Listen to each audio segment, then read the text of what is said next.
Okay, so it's a small group. So have any of y'all written patents, or y'all have patents? Okay, you've written one. All right. I started off as one. All right. Are y'all It's not interested? mine personally. But Got it.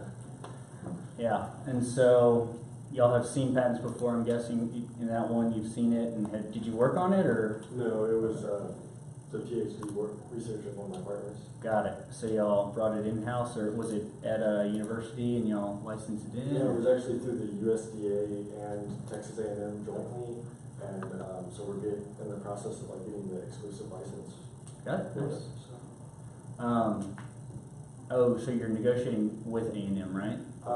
So it's kind of confusing. It's with A&M and the USDA Yeah. at the same time, and Got so there's we're gonna pay each of them some money and then owe 2% profits going forward to Texas A&M.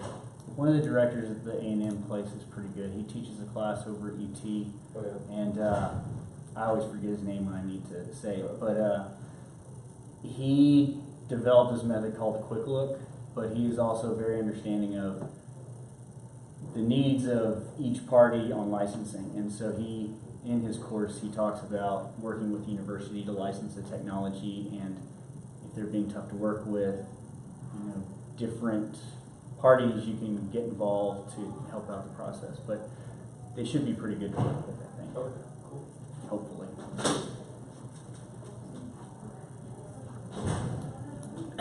So I guess I'll start. So my name is Robert McKee. I'm a patent attorney, and I've worked inside startups. I've worked for investment groups, and I work in a law firm right now, and I've worked with other law firms, but I'm licensed out in California and Texas. So I first started out in California to see what it's like to be in a startup, see the tech world, and see what technology commercialization is like, to look behind the curtain, if you will. And this is not legal advice, and you are not my client. That's standard disclaimers. That'll also appear at the end.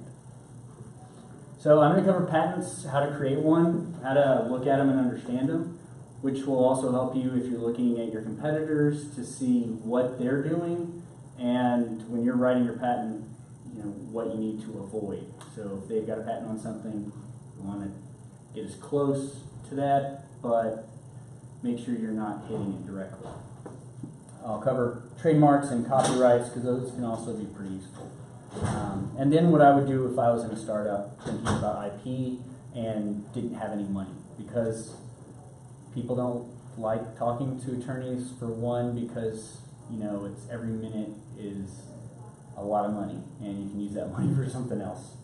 So I want to try to help you get as much done on your own for free, so that when you are working with a patent attorney, hopefully that process goes a lot faster and you can maybe reduce some costs. Because in this is a nonprofit, and you can't hire me, or I can't sell you services, so there's no incentive here for me getting you to buy my services.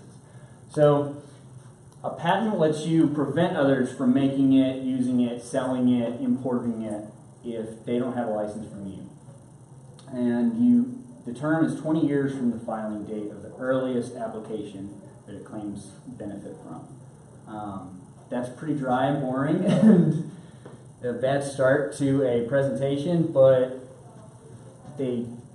that's in every IP course that I've ever been in, and I was trying to figure out how to spice that up a little. So they're basically saying what it allows you to do, but the implication of that is that, there's something else that it doesn't let you do. There might be a competitor's patent out there that prevents you from actually doing your patent. So you might have a patent on ABCD,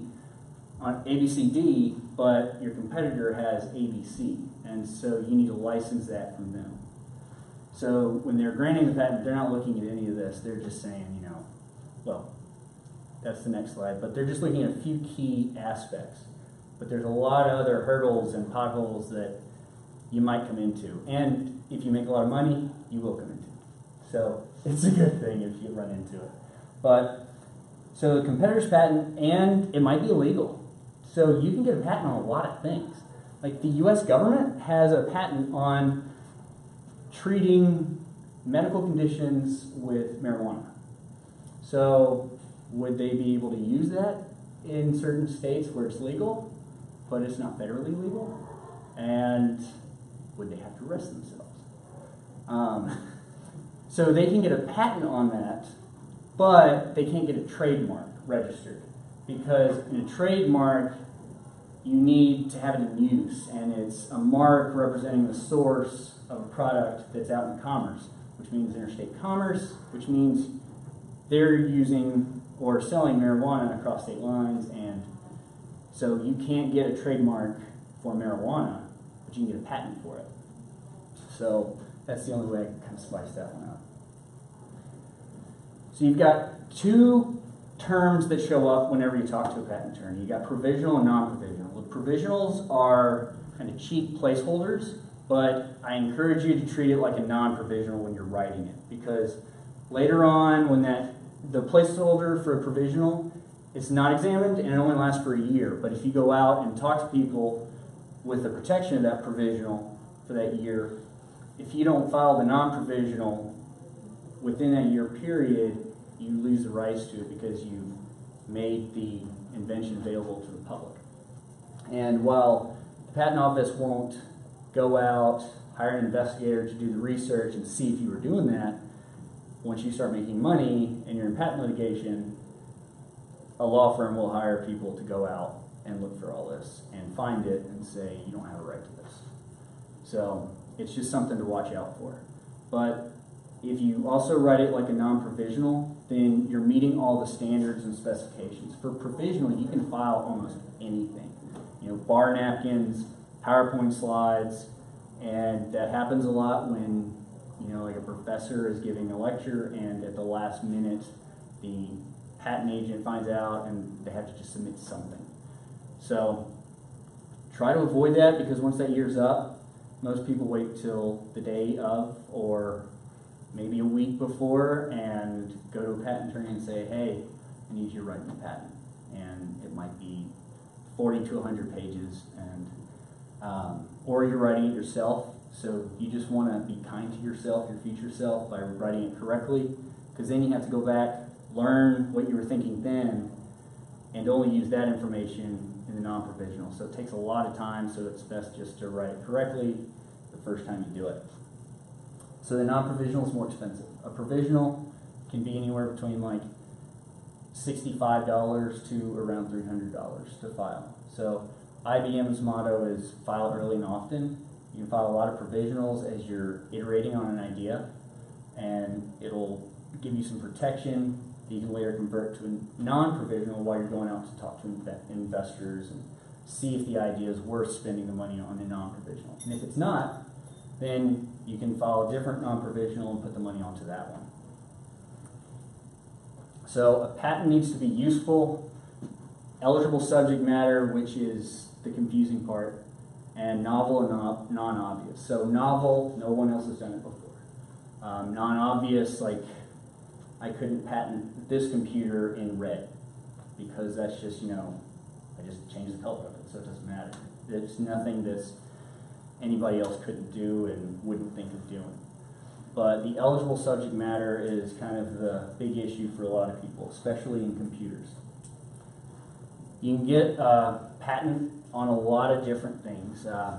Processes, machines, so you know, like your phone or your computer, articles of manufacture, compositions of matter, so that would be like, I think Apple makes special metal for some of their phones or computers. And improvements on other processes. So that's kind of where the ABC patent versus ABCD patent come into play. Now, you can't get a patent for laws of nature, physical phenomenon, things you didn't create. But the tricky part is the abstract ideas, which is Alice. And you might hear that if you're in software, and if you ask the patent attorney to explain it to you, they'll try to give you a good answer, but they really don't have one. It changes regularly. But the USPTO has some guidance, and I included that in the slides following this, so you can kind of look at it to what's not patentable. That's a lot of what lawyers are doing now. They're saying what isn't patentable, what went through, and just making it the patent look as much like something that went through as possible. So that goes to a later point where if you're writing a patent, look at other patents on patents.google.com. It's the easiest way to figure all this out, and just mimic that as much as possible. So this is the updated cheat sheet. It's not.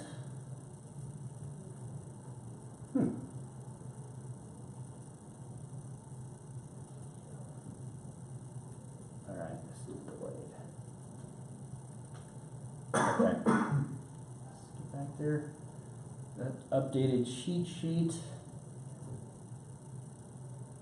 Yeah. And there's a lot in here, but I included it in here so when I send you the slide presentation, you can look at this and just have it for future reference, because that's a lot of stuff and you don't want to go through that. There's the second page. Okay. And so how to write a patent. When slides catch up, you'll be able to follow. But I also included a URL where it kind of walks you through the steps for a non-provisional application of what you need to include, what you need to think about, and you can just kind of go through that. It also includes like what forms you need to file, all that stuff, which if you can do that on your own, you can hopefully negotiate with an attorney to reduce the costs. Also, when you're going to an attorney, if you're just coming with an idea like, this is what we're going to do, then the attorney has to become the inventor almost. And that's challenging because you're the inventor. You know, would you expect, if you're creating something new, would you expect somebody else to just know and be able to do it? You wouldn't. So the more you can put together, like figures, flow charts, that kind of thing, it'll really help them write it faster and reduce your costs. So try to go with as much as possible as you can when you're talking to an attorney. But I really encourage you to look at patents.google.com because it's easy to search, as everything in Google is, but it will show you. Will it like show like patents for like Madden, EA Sports and stuff like that? Yeah, you can look by assignee. Okay. So in that case, it would probably be by the assignee. You can enter that in once you get past.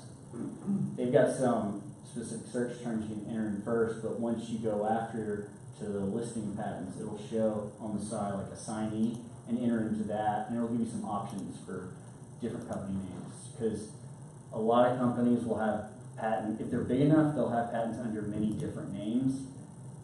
I mean, it can also be just that they capitalize Inc.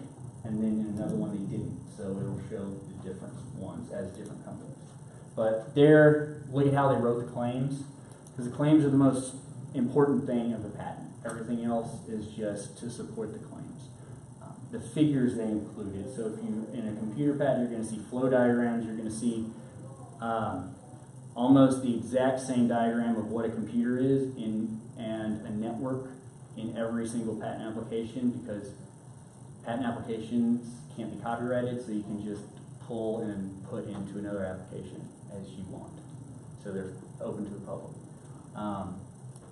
But look at these sections they include. They all include most of the same sections, so just make sure you hit all that stuff.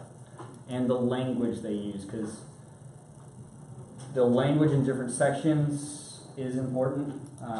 You want to use things that are very vague, like instead of saying, this is a TV screen, you could say, this wall may include a TV screen, or this may be a TV screen or a projection screen or something. You want to be vague but descriptive.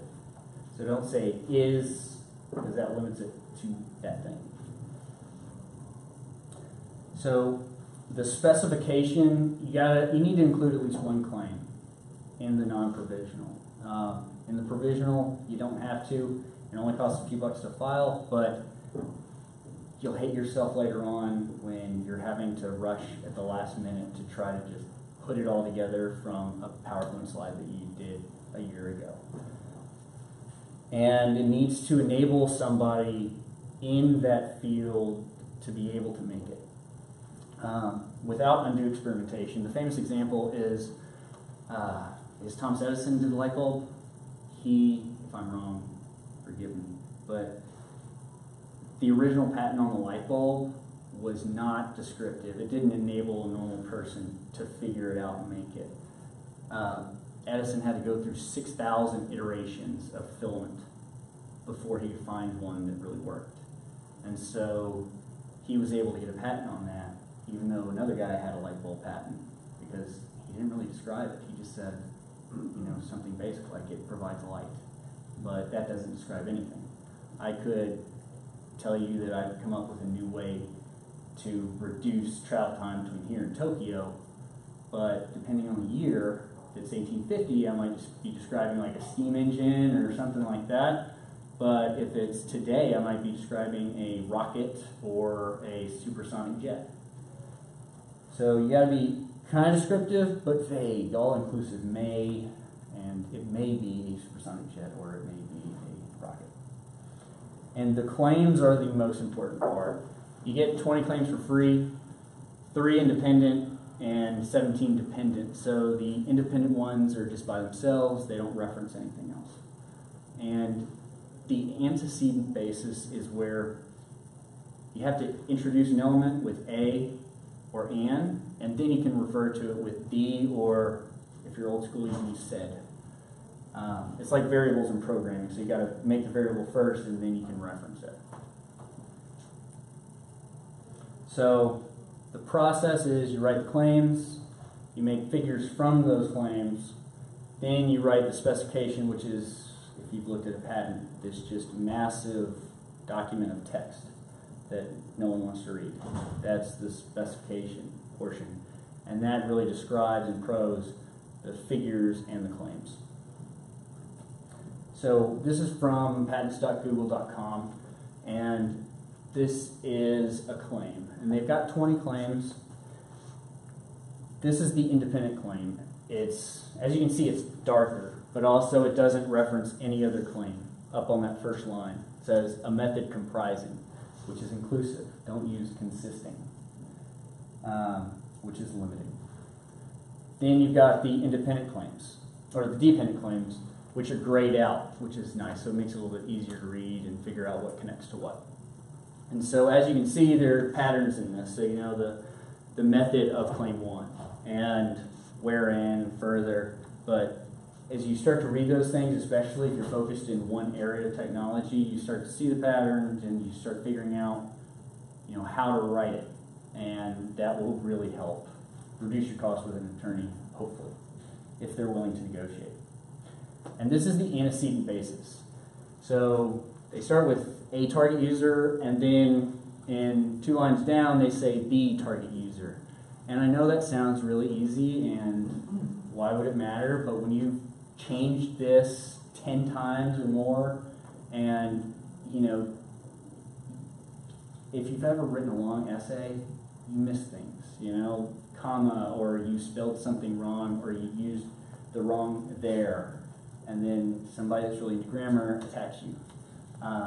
So the terms that you use will sometimes change, and it goes to from the target user to the user or the online user, and it doesn't seem like a big deal, but the patent office will return an office action which you have to pay to respond to and pay an attorney to respond to correct that error.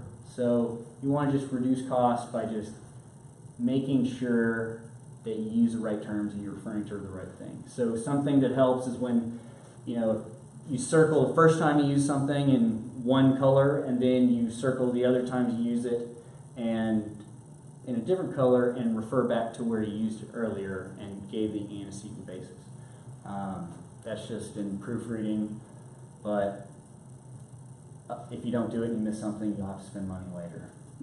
And in the early stages of the startup, you don't really have too much money to spend on that. And it gets really annoying when the attorneys call on and say, we have to do this, and you don't see the reason to spend that much money for a spelling error, because it was clear that you meant the target user instead of just the user. But the patent office has to find something. So you first write the claims, then you write the figures. And the figures, it'll show on Google Patents, it'll show you all the figures so you can just scroll through it. And so this shows you a flow chart, which if you're doing a software patent, it's a necessity. You're going to have it. Basically, just the person took each section and put it over in a box, gave it a number, and put an arrow on it. And that's helping to support, but they also have, like down here, this is probably a network and computer system with databases, but you have to show what a computer is, and you can just take that from another patent, because the reason for that is because I think there's a court case and everyone does it, so you don't want to be the person who doesn't do it. They'll find something to give you an office action on, which costs money. So then when you've got the figures and the claims, then it goes to the specification, which is that massive text portion that you skim over when you're looking at Google Patents, because you just want to look at the figures. But in the figures, when you're looking at something you don't understand it, you can refer down into the specification. You can just do Control F and search for the number, and it'll bring up that number, explain what it is, and that's a helpful way of going through those. But as you can see, the specification will take a long time, and you want to make sure anything that's said here is over there, even if you just copy and paste it and change some of the language so that it's a little bit easier to read. Okay, so trademarks. Trademarks are useful, and depending on what you're doing, and early on at a startup, your name changes a lot, so you might be wary of spending $225 to get a trademark, but you can do a trademark on your own. It's really not that challenging. It does cost $225 for the filing fees for one class. So one class being like clothing. If you also wanted one on computers, that'd be a different class. But you can get them for the names, symbols, slogans, and colors. So the Tiffany blue, the wedding ring box, sounds, the dun dun dun of NBC, that's a trademark. You can get a lot of things, and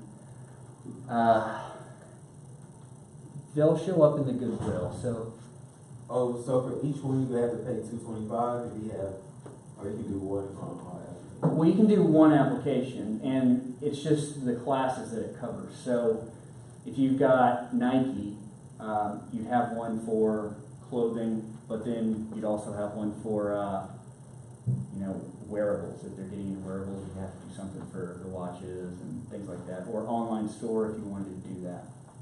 So that's where it comes in, and that's where you want to make sure you're getting the right class for the product that you're going to be in.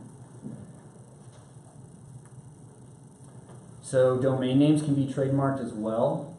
So like a .com, that can be protected, but also once you have the .com, you've got it, and so that's pretty much all you need. It's early on, especially when your name's changing frequently, because a domain name can be like $12. And once you put the marketing expenses into around your name, you've built up the goodwill and people know it, then you might think about filing a trademark then if you're just short on cash, because the names change. And so if there's your brand is out there, your logo, your domain, you haven't officially go and trademark at a department state of any state, you still have some common rights on it because of use. Yeah. Right? Yeah, it actually strengthens your case. So okay. It shows that you need to use it, but when you register the trademark, it's best to just do it with the USPTO. So it's federally and it covers, all that area. Okay. But you can also put TM on the end of any mark you have. So when you get it registered, then you can do the R with the circle. But by putting on TM, you're alerting everyone, I consider this my mark, that this is important, and that'll help you later on when you're filing for an application. But the more examples you have that you're using it to show your source, that you are the source of this product, the better your case for filing the application. So the filing is like an extra layer of legal protection in case someone... Yeah. And also it puts everyone else on notice that it's your mark and you're using it. So I think McDonald's early on, they didn't get a trademark, and then later on when they did, there was somebody else that had a McDonald's restaurant in a small little city, and so it was determined that they could keep using it there because they were using it before they had notice of the other McDonald's, because there wasn't internet at that point. So filing it puts everyone on notice, so they can't say, well, I'm using this too, or I've been using this too. What about your last name? If it's like unique, nobody else really has it. So they'll find people in a phone book, more than one, and they'll say that, it's a surname. But over time, or if it's not related to the person, you can make the arguments that it's yours and distinctive. And so if you've been using it for 20 years, I'm sure Tiffany's might have been a last name, I don't know. But if you're using it for long enough, then you can make the argument that this is yours and it's not indicating that it's a surname, or you're not taking away that last name, you're just using it for this product. You can also use those trademarks to, if somebody's like cyber squatting, then you can use that to go through, I think it's ICANN, and have them transfer the name over to you. So if it's in bad faith that somebody's just trying to get money from you, like people registering Coke.com or other versions of Coke. So you can use that to get rights even if you didn't do it early on. And filing trademarks is pretty easy. So you just go to trademark, uspto.gov/trademarks. They've got simple walkthrough procedures and steps. One class is $225 if you're filing digitally online, and you allow them to communicate with you through email.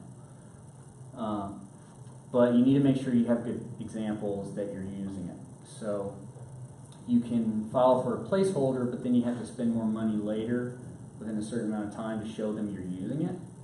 So, it's oftentimes just best to wait till you start using it to file for it. But if you get an office action that you have to, they reject it on surname or something else, then you might have to get a lawyer to respond to that, just because it's a lot more complicated. And you need to know what other case law was out there, what won in the past. So I included, you can't read this, but these are examples of what is a good specimen to include, an example of your mark, and what is not a good example. But these are for services, so if you have an app, the green highlight is saying that for mobile apps, a screenshot of an electronic device displaying the mark while demonstrating the app delivering the service. That's an example. So screenshots, pictures of clothing with labels showing the logo, things like that. But that's just on there so you can reference it later. Now, copyrights. You automatically get a copyright on anything as soon as you create it. So as soon as you take a selfie, photo of something, or write something down on a piece of paper, you get that copyright. And you can get them for photographs, software programs, charts, websites, fashion, databases, and they can be useful, especially if you've got a product that other people might use the photo for, let's say on Amazon, or they try to sell your product somewhere else for cheap. Then if they're using your photo, then that's a copyright violation. And websites take seriously copyright violations because they have to respond, otherwise they don't get any protection against it. So if you have a company that lets people post things, you need to be aware of copyrights.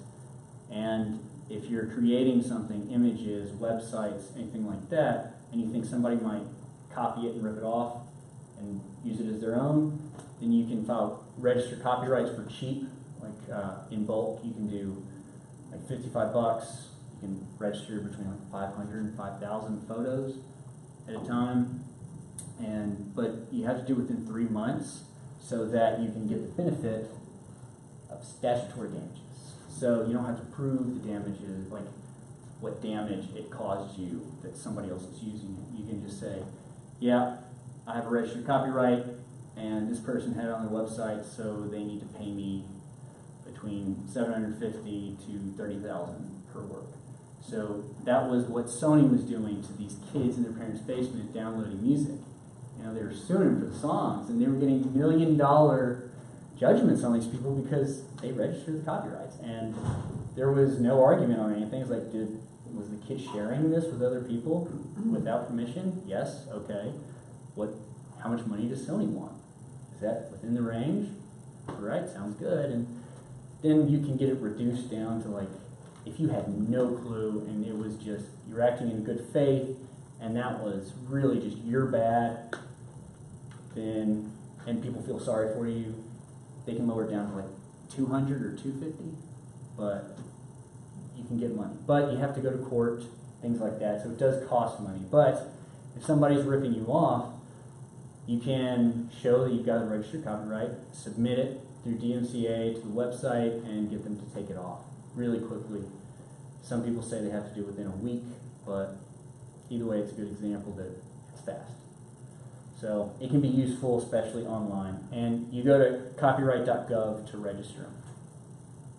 And I think if you have Adobe Lightroom or something that deals with photos in Adobe, I think they have an option where you can just submit the files directly, and I'll do that for you. So what would I do if I was in the early stages of a startup, had limited money? First, I'd make sure that I had IP assignment clauses in all the agreements with all the employees and founders, because you don't want later on to argue that the work they were doing is yours because you're paying them for it, or it was under your instruction. You just want it all in a document that says, you know, anything you create for this is the company's. So you want to have that there so there are no questions later, as with any contract. Then I would file a provisional application. So that's anywhere between 65, or if you're micro, if you're a small entity, it'd be around 130. So you file that for either the idea you have or the prototype that you have and what you think you'll be doing in a certain amount of time. Just so that you're trying to cover as much as you can, so when you go out and talk to investors, you can tell them what you're doing, and then you'll still have the protection when you file that non-provisional later.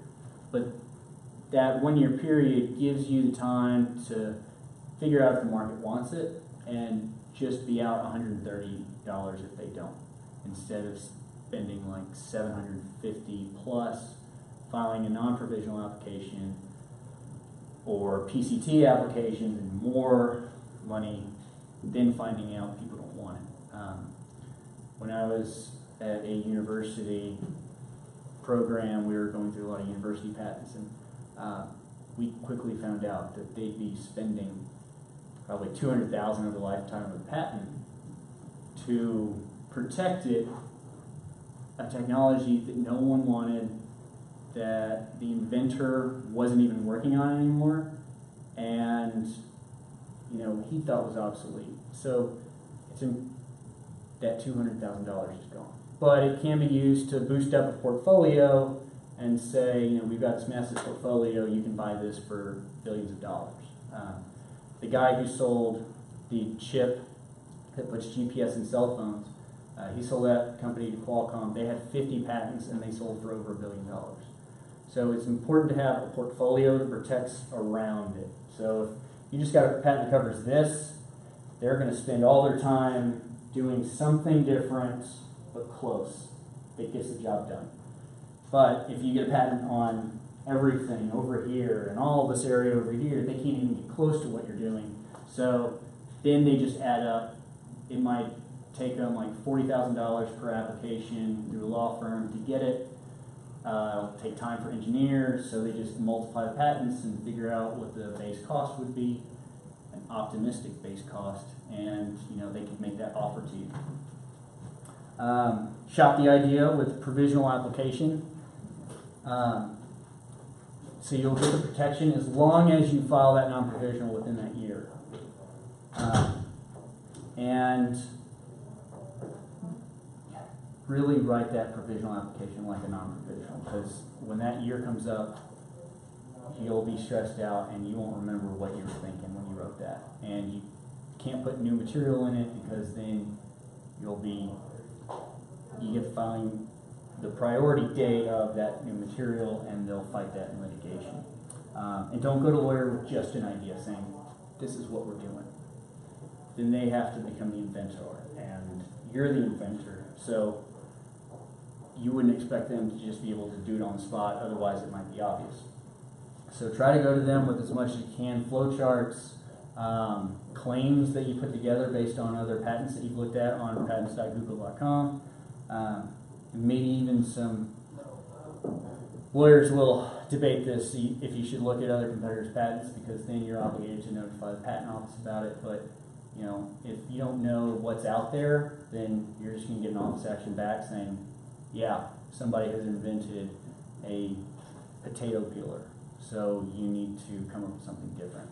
So you need to have enough in that patent so that you can fall back on something else. So you kind of need to know what's out there. Trademarks, I would just buy the URL and put TM on everything because that's free and it puts everybody on notice. The URL will be about $12, but in my experience, most people change their names regularly early on. So you don't want to just be spending $225, then maybe $700 on an office action response for a name you're not going to use, because then you might feel obligated to just keep going with it because you already have it. So let's say you like create buy a trademark for a name, they just make up Yahoo. Yep. And somebody has an Instagram name called Yahoo. I can present that and tell them they have to close down. Not if they're already using it. Okay. So if they're already using it, you kind of, well, they can keep using it. They didn't have notice before. So that's why it's important to like check URL. So if the URL you want isn't available, then go with something else where you can get the URL, and then trademark something once you know that that's what you're going to stick with, and then people start to recognize it, because that goodwill shows up in the balance sheet and of, gosh, what is it? It's non-tangible assets, and so that can actually just increase the value of your company. So if you have a strong brand name that everybody recognizes, but you sell one product, then you might be able to charge 10 times what you charge just for that product.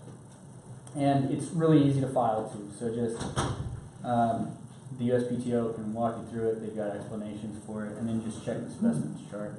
Same with the copyrights. If I had a product where I'm taking lots of product images or something, you know somebody else is gonna rip it off on Amazon or eBay and probably use my photo, because copy paste is easier than getting the lighting right, putting it around some special box to get the light right, and then photoshopping it, editing it, hiring people to do that. So copy paste, everyone does that. There's not that many creators online, but there's a ton of copy pasters. And if they're using your photos on social media, you can have those taken down. So it's a useful tool if you register it, but you gotta do that pretty quickly and figure out if it's right for you. Okay, so I talked about patents, creating one, and also understanding them so you can read what competitors are doing and how to cheaply file one. Trademarks, same thing. Talked about copyrights and their uses and what I would do if I was thinking about patents and other IP in a startup at the early stages and I didn't have much money. So now if you have questions, you can either email me and just put in the subject line the Mass Challenge Mentor question. But if you have any other questions, I'm happy to answer. You're gonna share the PowerPoint, right? Yeah, because a lot of the slides are just there so that later on you can use it. Great. And so I'll have all the URLs. You say you're a nonprofit? No, well, through this organization it is. So like I'm not selling you anything. Okay. So I have office hours here as well. I do not offer legal advice. I'm not sure. I just talk about things. So. How defensible are software patents in experience? Alice. So they can be useful. Like one click with Amazon, It really just depends. That patent I was showing was an AI one, a classification that Facebook was filing. So, you know, if you're building up the portfolio, you get something through. The patent office is also trying to figure out what is allowable, what isn't. So you try to base it off of other examples that have gone through, and then the litigation's going to come Right. 10, 15 years later when you're making money. And that will happen. That's a good thing to happen. So, but also investors, they want to know that you're going through that process. So I've been in a room where they always ask, like, do you have any patents? I'm like, well, we have 3 applications. And oftentimes it's just provisional applications. So it's cheap, but they just want to know that you're doing it. And Yeah. they don't really delve into it That's more. that's actually the part that I don't get, because even I have friends who are litigators in the patent space, and they've been like, yeah, I mean this patent's not defensible. I mean, you got it, right? Sure, but this is probably not defensible. I mean, we'll see. Yeah. But you know, so I know there's like a difference between I guess what you get awarded from the USPTO and then what is actually defensible, or what subset of that ends up being. That's why at the very beginning I was saying, you know, it allows you to prevent other people from doing it. But, you know, yeah, your patent might be obvious, or there might be prior art that the USPTO missed. And so that will come up at litigation. But that's why it's important, unless you're a drug company making a chemical, Right. you have a portfolio. Yeah. And so you try to do as many patents as you can to build up that portfolio as you have the money and as you know what's valuable based on customers and investors' feedback. So no one knows, especially software, but you try to structure it based on ones that have been granted. So in patents.google.com, you can search on ones that have only been granted, Yeah. and then kind of base it on that, and base it on recent ones that have been granted. Do you have some other like go-to recent software, ML, even just general process ones that have been granted that are like your go-tos? Well, I mean, IBM will have good ones, but Google and Facebook have good machine learning patents. Okay. And so you kind of look at the bigger people just because they have the money to spend on it and then defend it, but they're also paying firms to write them. Right. So that's kind of the trade-off. Yeah, but you can look at theirs and see what they're doing, and there's one art unit that gets software patents, and they're rejecting a ton of them under Alice because it's an abstract idea. But if you're writing it in the way of machine learning and big data, that's another art unit that sees that as something that's only done by a computer. It's not abstract. It's a real thing that they understand, and they grant a lot more. They don't reject as much analysis. So I think if you can try to focus on that if you're doing machine learning, but look at other examples and look at the art unit that the patent went to. So if it went through one of the software ones that gets a lot of rejections, then try to find one that went to the art unit that is focused on artificial intelligence, machine learning, deep learning. Then you might have a better shot. And also, all that stuff is new, so attorneys don't really know. You know, machine learning and AI has been around it's been more popular for like 5 years, or maybe since 2012, 2013. And you don't really have the amount of time that somebody could have gone to college or started a master's program, learned AI, then gone to law school, and is coming out understanding that you can write it this way and it works a lot better than just a software. Because the software they do abstract because it's just what a normal person's been doing it for 1,000 years on a computer. But AI is something only a computer can do, and it will eventually rule us all. So it's different. You do get copyrights for your code, right? Or Yeah, you can copyright your code, and one thing that you can do for that is put in non-executing code. So then it's really easy to tell that somebody didn't come up with it independently. Because, you know, you can argue that you wrote a function the same way as somebody else independently without knowing what they did. But if you have in there purple elephant as a comment, and they have that in their code, and it's not executing, then the court's gonna ask questions, like, okay, well, what does purple elephant do for your code? Like, well, I put that in because, so if you got that in the copyright and it's registered, then you have a much stronger case that they ripped you off, instead of coming up with it independently, which people can't. So, just some tips. And hopefully that'll help you at least understand what other people are doing and how to do it cheaply. Because in an early stage, that money's important. And $225 for a trademark, or $700 or $1,000 that somebody might charge, that could be a lot of advertising money. That's All right. If you have any questions, just let me know. Thank you. And they learn you questions. And so then I will that startup to Maine has to figure out if they have an application and market to their professionals. Then they understood